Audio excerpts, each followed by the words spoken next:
Se faire sa propre spiritualité, troisième série.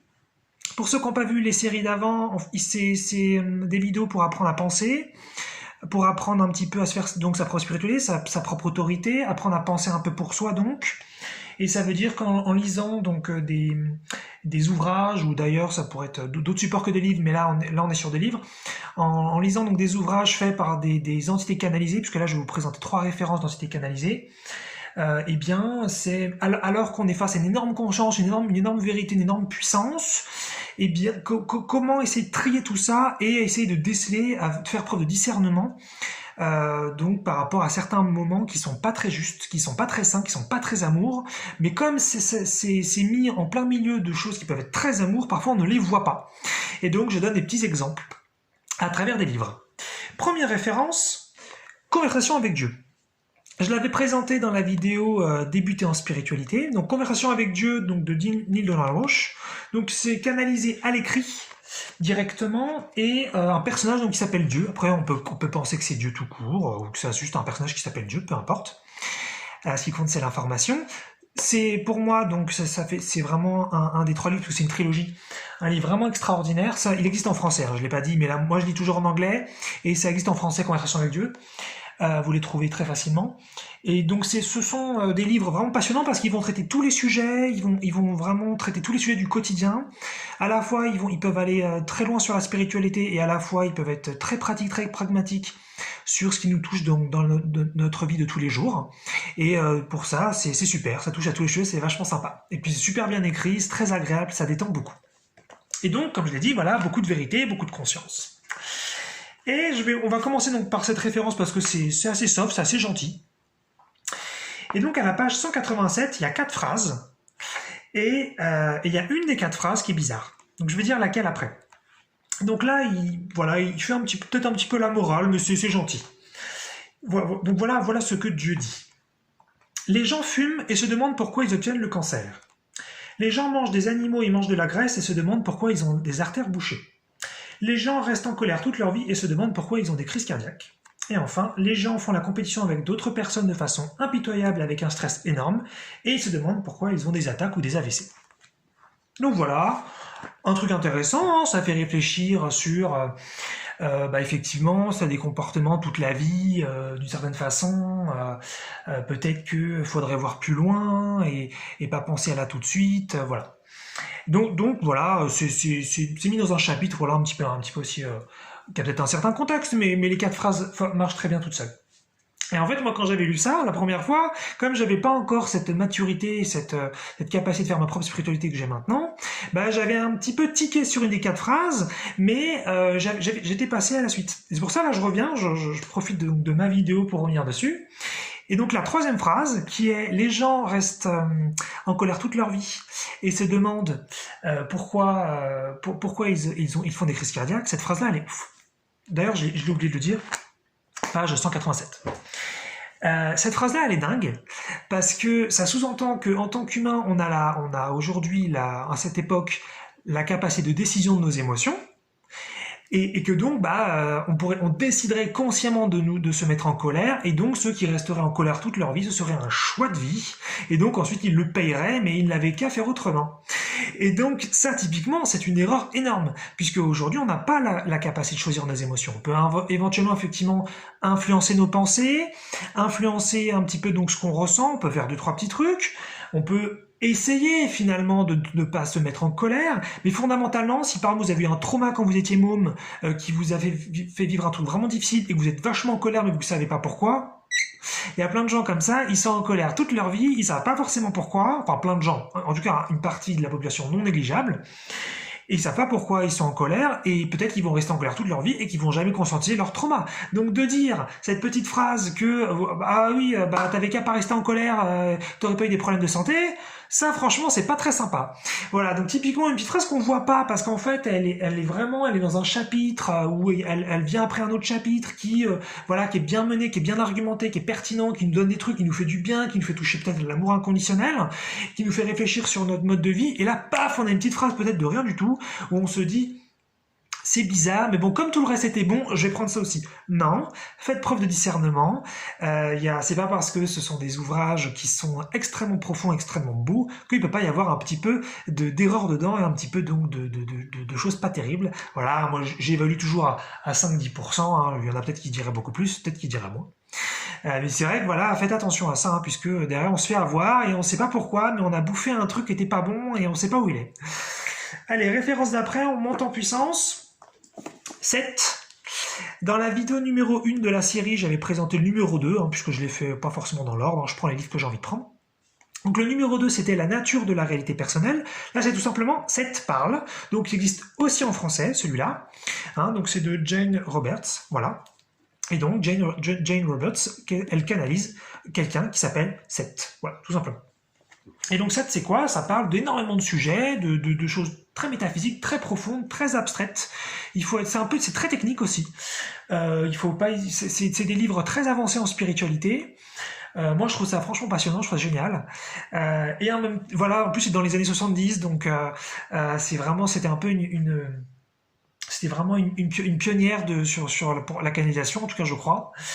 Et donc voilà, je vous le recommande si vous êtes déjà un peu avancé, que vous vous intéressez à plein de trucs, ça touche à plein de sujets fabuleux, c'est vraiment intéressant, et puis c'est un livre gigantesque, il y a 400 pages, c'est écrit en plus relativement petit, donc voilà.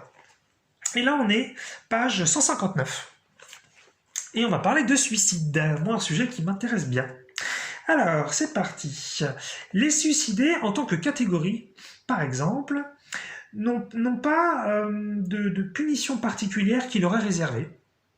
Et leur situation n'est pas a priori très négative. Donc jusque-là, c'est cool. Ils sont traités en tant qu'individus. Tous les problèmes auxquels ils n'ont pas fait face, parce que je traduis en live, hein, tous les problèmes auxquels ils n'ont pas fait face dans cette vie, en revanche, ils devront donc faire face à ces problèmes dans une autre vie. Et d'ailleurs, ça ne s'applique pas qu'aux suicidés. Un suicidé peut tout à fait s'être suicidé donc, parce qu'il avait rejeté l'existence, parce qu'il y avait un critère très important pour lui qui n'était pas respecté dans la vie.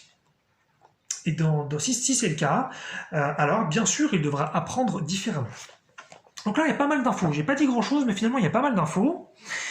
Et donc voilà ces petites phrases qu'on trouve donc page 159, qu'est-ce que ça dit ?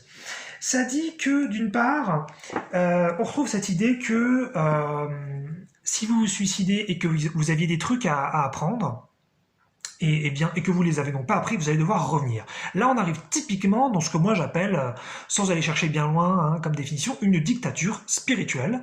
Hein, c'est-à-dire, voilà comment les choses sont, et c'est pas autrement. Et si dans cette vie, tu n'apprends pas tes leçons et tu n'accomplis pas ta mission de vie, alors tu vas devoir revenir. Et ça, moi je dis, non.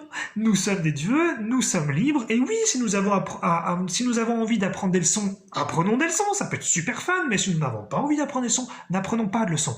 Les leçons, c'est un loisir, ce n'est pas une obligation, d'accord? C'est une expérience que nous faisons vivre si nous le souhaitons. C'est très important. Attention à ces dogmes, à ces sortes de religions, à ces dictatures spirituelles qui se glissent à droite à gauche, et comme c'est des grandes puissances qui parlent, on fait « Ah bah oui, bah c'est comme ça, c'est pas autrement ». Non. Donc attention à ce genre de petites choses.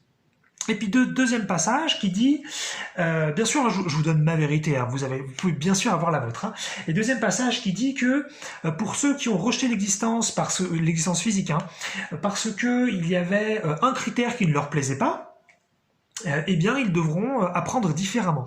Et ça, je trouve ça hyper triste. Si par exemple, on prend le critère du vieillissement sur Terre pour les humains. Aujourd'hui, on n'a pas la conscience directe pour stopper notre vieillissement. C'est quelque chose qu'on pourra faire dans le futur. Là, je parle encore une fois de technologie spirituelle, d'énergie interne. Je ne parle pas des technologies classiques, je ne parle pas de transhumanisme. Bien que ça puisse être intéressant, ce n'est pas mon propos. En tout cas, aujourd'hui, avec notre conscience, on n'est pas capable... en tout cas pour la plupart d'entre nous, il y en a qui peuvent le faire, mais ils sont très très rares sur la Terre, on n'est pas capable de stopper le vieillissement.